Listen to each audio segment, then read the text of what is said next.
Alfa Kursun 13-cü bərnaməsinə xoş gəlibsiniz. Bu bərnamədə sizə elə bir mətləbdən danışacağam ki, bilirəm sizin də fikrinizdə sual yaradır. Bütün məzhəblərin bir də ayinlər və vacibatı var. Məsihi bir adamın vacibatı nədir? İndi ki, mən İsa Məsihə inanmışam, İndi ki, günahlarım onun çarmıqda verdiyi kəffarə üçün bağışlanıb, bundan sonra nə etməliyəm? İbadətim necə olmalıdır? Əgər xatırlarsınız, müqəddəs ruh barədə danışanda sizə bunu dedim ki, müqəddəs ruh şəxsin içində sakin olur və onunla tarı arasında ikitərəfli və canlı əlaqə, canlı rabitə bərqərar olur.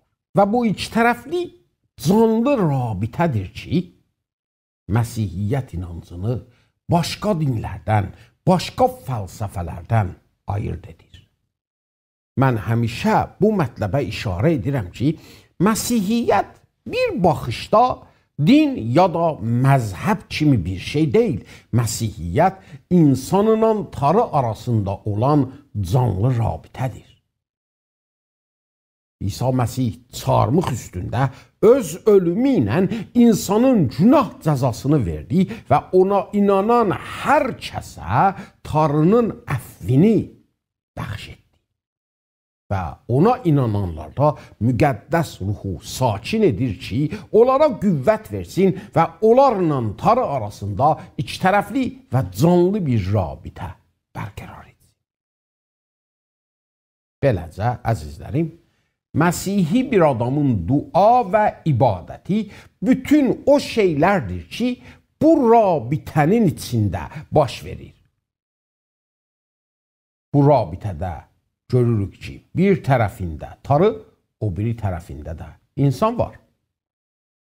Bu rabitə məhəbbət və sevgi üstündə qurulub və bu rabitədə baş verən hər şey Məsihi bir adamın duasıdır. Məsihi bir adamın pərəstiş və ibadətidir. Buna görə də bu ibadət geniş bir şəkildə çox şeyləri özündə tutur. Bir sözdə, İki nəfərin arasında nə baş verir? Tarı və insanın arasında da elədir və baş verənlərin hamısı pərəstiş və ibadət sayılır. Bu ibadət ancaq söhbətə məhdud olmur, bütün hisslərimizi, sevgimizi, bağladığımız rabitələri də hətta özündə tutur. Biz bu rabitəyə hər şeyimizi qoyuruq. Tarı da belə edir. Buna görə dua ancaq ağıza gətirdiyimiz sözlər deyil. Onun mühüm bir qismətidir. Lakin dua və ibadət ancaq ağıza gələn sözlər deyil. Biz dilimizin vəsiləsi ilə düşündüklərimizi və ürəyimizdə nə hiss etdiklərimizi açıqlayıb başqalarına çatdırırıq. Lakin kəlmələr bizim sifətimizin halətlərini, ürəyimizin mənişlərini açıqlaya bilmir. Halbuki onlar da bizim ibadətimizdə böyük rol oynayır. Buna görə də Məsihi bir adamın ibadəti bütün o şeylərdir ki, onunla tarı arasında olan rabitədə baş verir.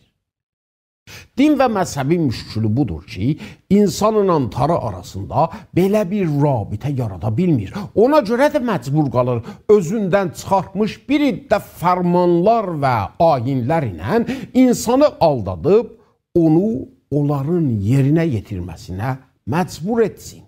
Və ona bu ümidi versin ki, inşallah ki, bu ibadət qəbul olacaq. İnsan bu halda məcbur qalır ki, bir iddə əməlləri iki tərəfli yox, tək başına yerinə yetirsin. Və bunlar çox az zamanda böyük bir yükə dönür və insan daim bunun dalınca çalışır ki, necə bu yükün altından bir nəhv ilə qaçsın. İnsanın bu halında artıq bu məzhəbi əməllər də mənalarını əldən verir və o qədər ağırdır ki, siz daim istəyirsiniz onların altından bir nəhvlə qaçasınız. Qoyun bu barədə sizə bir misal deyim.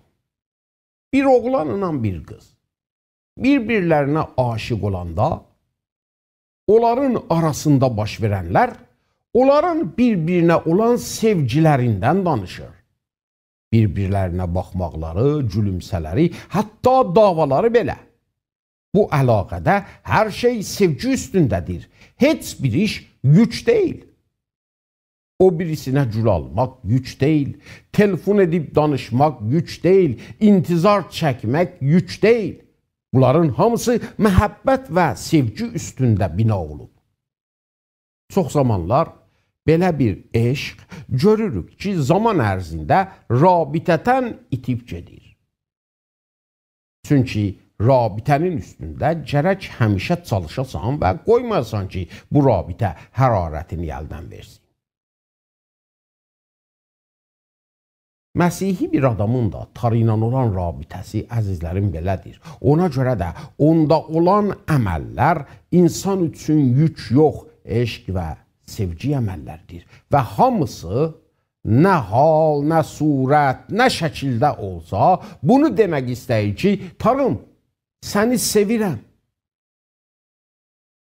Məsihi bir adamın ibadəti rabitə üstündə qurulur. Bu rabitə səmimi və dərin olduqda, Məsihi adamın ibadəti də o qədər səmimi və dərin olur.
İsa'nın şagirdlərinin fikirlərini din və məzhəb özündə qərq etmişdi.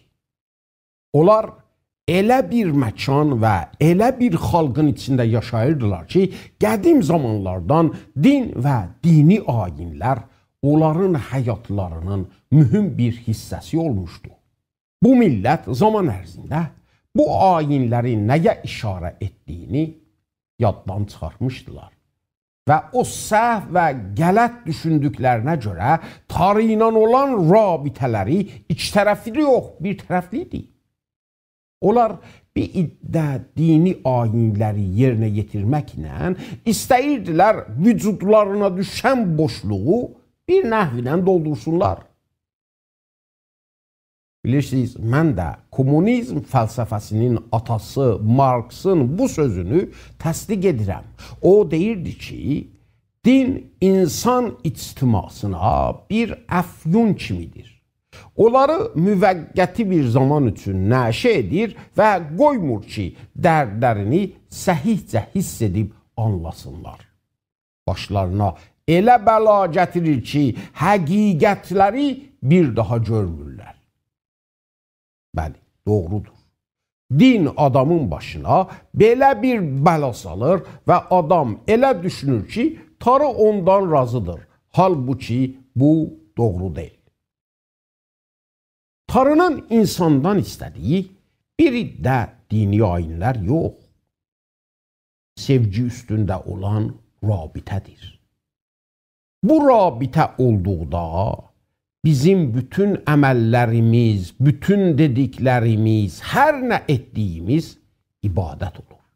Belə olmasa, tarı heç kəsdən, heç bir şəkildə ibadət adında heç bir şey qəbul etmir.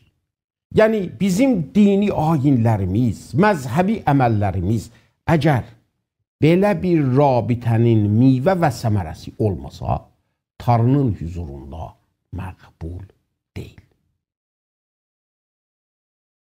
İsa'nın şagirdləri belə bir məzhəbi xalqın içində yaşayırdılar. Ona görə də bir gün İsa'nın yanına gəlib ondan soruşurlar, Ustad, necə dua edək, necə ibadət edək, necə dua etməyi bizə öyrət. Və İsa onlarla dua və ibadətdən danışır və aydınca göstərir ki, Məsihi adamın dua və ibadəti necə olmalıdır? Görün nə deyir? Dua edəndə riyakar adamlar kimi olma, çünki onlar sevirlər ki, özlərini ayrı adamlara göstərmək üçün kənisələrdə və küçələrin ağzında durub dua etsinlər. Doğrusunu sizə deyirəm, onlar bütün əcrlərini alıblar. Lakin sən dua etdiyin vaxt öz otağına gir və qapını bağlayıb, gizlində olan atana dua et. Gizlini görən atan da sənə əvəzini verəcək. Dua etdiyin vaxt bütpərəstlər kimi boş sözlər demə. Çünki onlar elə güman edirlər ki, sözlərinin çoxluğu ilə duaları eşidiləcək. Onlara oxşamayın. Çünki atanız sizin nələrə möhtac olduğunuzu siz ondan istəmədən bilir. Məsih burada bunu açıqlayır ki, dua edən zaman riyakarlar kimi olmayaq. Qoyun sizə riyakarlığın nə olduğundan danışım. Bilirsiniz, riyakar kəlməsi teatr və nümayiş sözüdür. O zaman ki, hələ film ixtira olmamışdı, hekayələr teatr səhnəsində canlı bir şəkildə icra olunurdu. Teatr artistləri rollarına münasib maskları üzlərinə taxırdılar və rollarını gərək o qədər usta, o qədər təbii icra edirdilər ki, tamaşaçı onu elə rolunu oynadığı şəxs qəbul etsin. Onlar doğrudan buna çalışırlar ki, tamaşaçıya başqa bir şəxs olduqlarını qandırsınlar. Onları inandırsınlar ki, həqiqətən oyununu oynadıqları adamlardılar. Bu, riyakar kəlməsinin mənasıdır. Riyakar bir adam çalışır ki, özünün doğru şəxsiyyətini gizlətsin və özünü o adam göstərsin ki, onun maskını üzünə taxıb və oyununu oynayır. Məsih deyir, onlar kimi olmayın. Onlar kimi ki, məzhəb və din paltarında öz həqiqi şəxsiyyətlərini gizlədib, məzhəbi rəftarlarla istəyirlər sizi qandırsınlar ki, elə bil başqa biridirlər, onlar kimi olmayın. Məsih deyir, belə etməyin. Çünki bu əməllər ikitərəfli bir rabitə üstündə baş vermir. Onların niyyətləri sevgi və məhəbbət üstündə deyil. Onların niyyəti budur ki, özlərini nümayiş verib, özlərinin nə qədər dindar və imanlı olduqlarını göstərsinlər. Onların niyyəti budur ki, insanlar gözündə özlərini əziz etsinlər. Siz belə etməyin. Sizin belə etməyə ehtiyacınız yoxdur ki, siz canlı bir rabitədə yaşayırsınız. Müqəddəs ruh sizin içinizdə sakindir və buna görə də onunla iki tərəfli bir rabitədə yaşaya bilərsiniz. Məsih buyurur, əgər dua etmək istəyirsiniz, xəlvət bir otağa girin və qapını örtün. O xəlvət yerdə fikirlərinizi, hisslərinizi, söhbətlərinizi orada Tanrının huzuruna qoyun. Oradadır ki, Tanrıdan başqa heç bir şey sizin nəzərinizi özünə çəkməyəcək.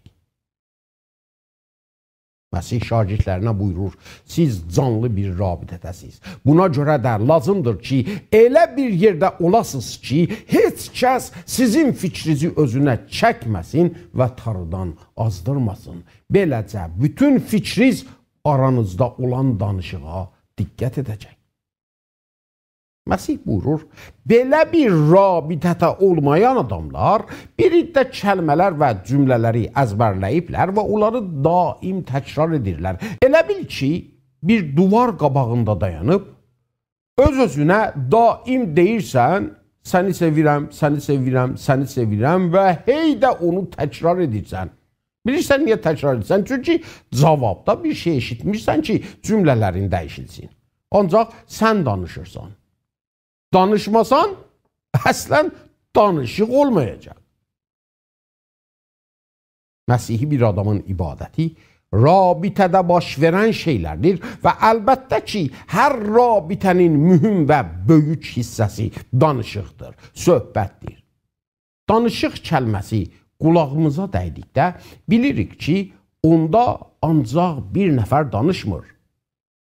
Danışığın olması üçün ən azı 2 nəfərin olması lazımdır. Danışıq mekanizmində 2 amil var. Demək, eşitmək. Və yenə eşitdiyimiz üzərinə demək. Mən deyirəm, sən eşidirsən, sən deyirsən, mən eşidirəm. Və bu danışıq insanla tarı arasındadır da. Biz deyirik, tarı eşidir, tarı deyir, biz eşidirik. Buna görə də Məsihi bir adamın duası tarı ilə danışmaqdır. Tanrı ilə söhbət etməkdir, onunla həm söhbət olmaqdır. Və bu həm söhbət olmaqdır ki, sözü uzadır və adam yorulmur. Müqəddəs kitabda kiçik bir ayə var, lakin onun barəsində fikirləşəndə bizim üzümüzə 300 illik bir rabitə açılır. Tanrının kəlamı deyir, Xənuq 300 il tarı ilə yol getdi. Yol getmək sözündən məqsəd əlbəttə yaşamaqdır.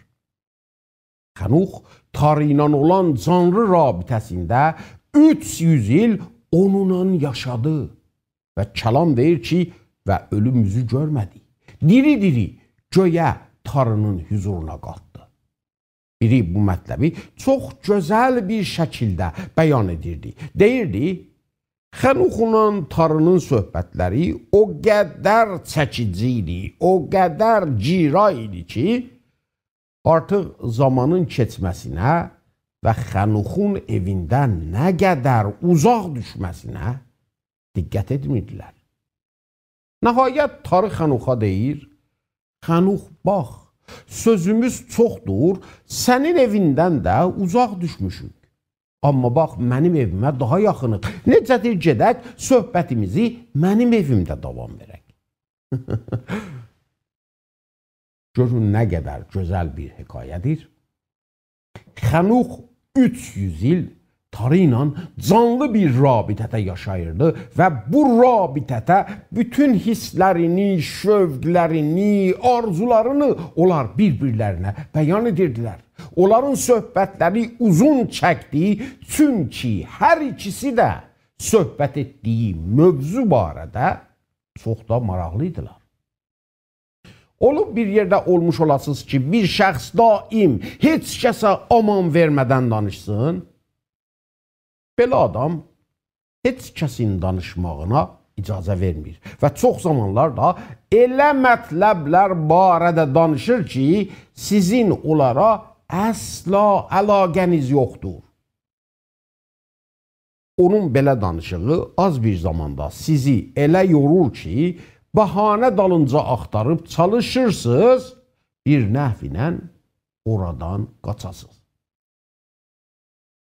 Bəzi zamanlar kilisada, ibadət zamanı adamlara fikir verirəm.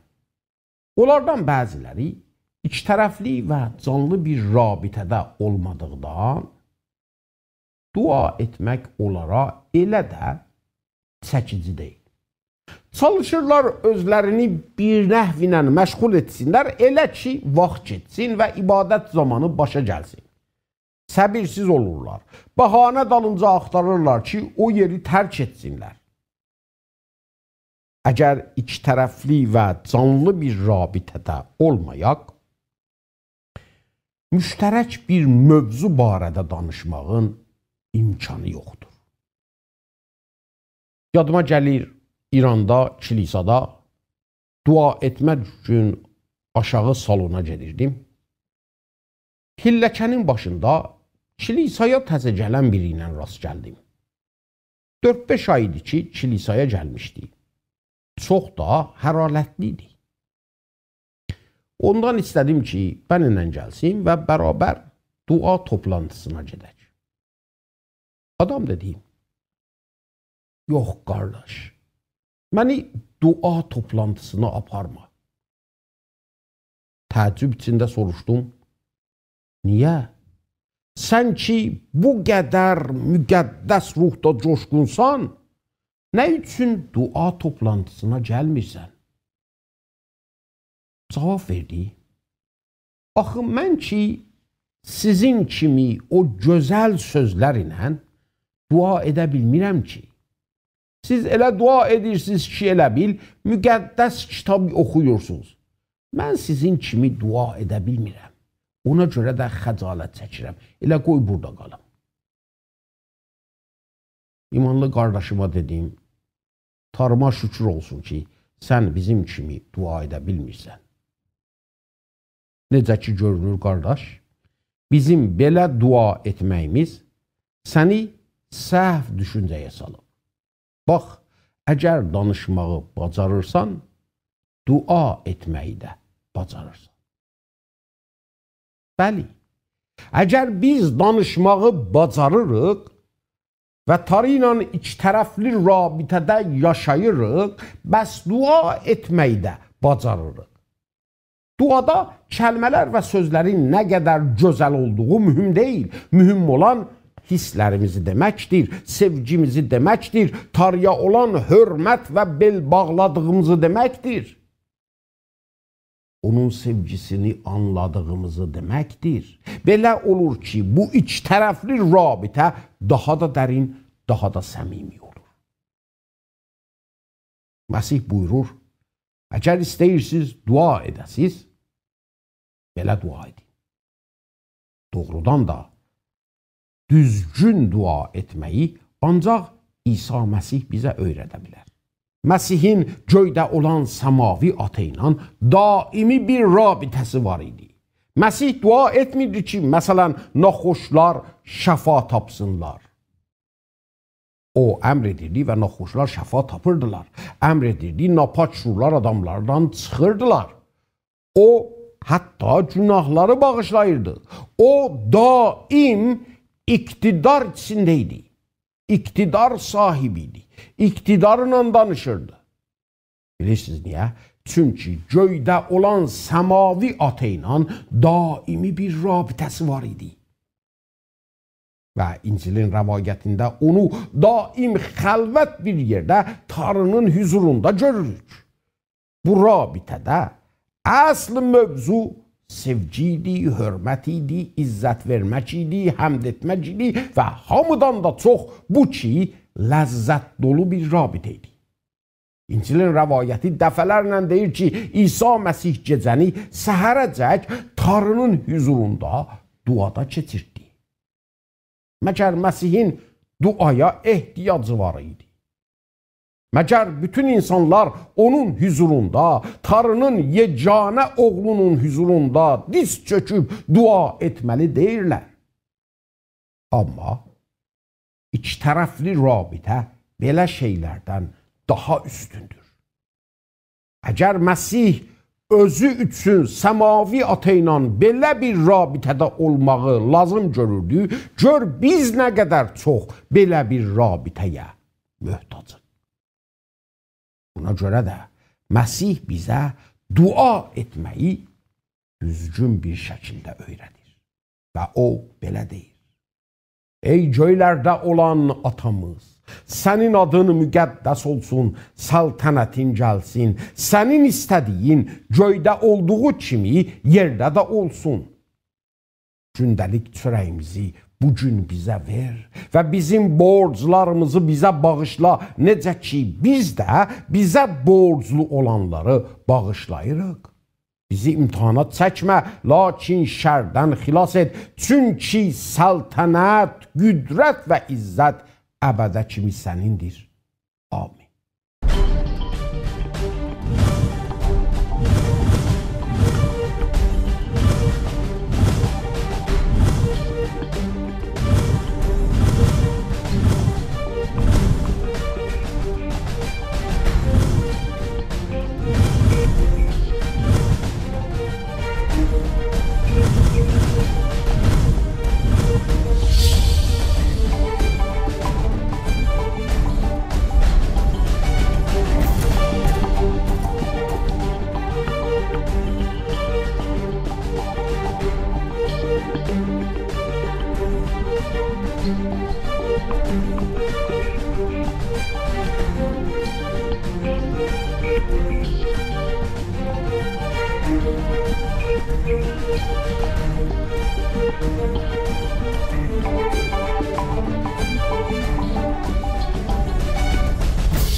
Məsih bu duanı verd kimi bizə vermədi.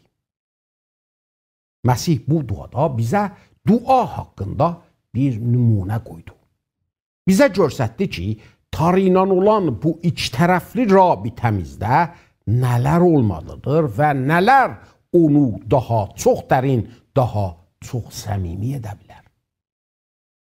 Məsihin öyrətdiyi birinci mətləb budur ki, göyə baxdıqda fəryad etməyin, ey böyük Tanrı ki, bizdən çox uzaqdasan, göylərin o biri başındasan, əlimiz çatmayan bir yerdəsən. Yox. Deyir ki, siz ki, mənim qanımın vasitəsilə yuyulubsuz və mənim ruhum sizdə sakindir, sizin artıq kimliyiniz var, itmiş deyilsiz. Buna görə də duanı bu ibarət ilə başlayın. Ey göylərdə olan atamız. Və bu ata ibarəti, əzizlərim, bizim kim olduğumuzu göstərir. Baxın, bizim həyatda etdiyimiz çox rəftarlar, çox əməllər bizim kimliyimizdən qaynaq alır. Çox təəssüf ki, insanlardan çoxları özlərinə yalan və saxta kimliklər qəbul ediblər. Hətta əgər dəlixanaya bir baxasınız, orada adamlar görəcəksiniz ki, güman etdiyi kimliklərinə mütabiq əməl edirlər. Biri özünü, məsələn, Napoleon Bonaparte düşünür, onun kimi də rəftar edir. Hey, başlayıb fərman verir. Əlbəttə ki, biz bunların saxta olduğunu bilirik. Buna görə də belə adamları ciddi almırıq. Amma onların özləri necə? Onların özləri bu kimliyin doğru olduğuna inanıblar. Ona görə də ciddi bir şəkildə bu kimliyi yaşayırlar. Bizim həyatımızda da çox kimliklər var ki, biz onların saxta olduğunu nə deyim ki, bilmirik və rahatca propagand, təbliğ və belə şeylər vəsiləsi ilə onları özümüzə alıb elə də rəftar edirik.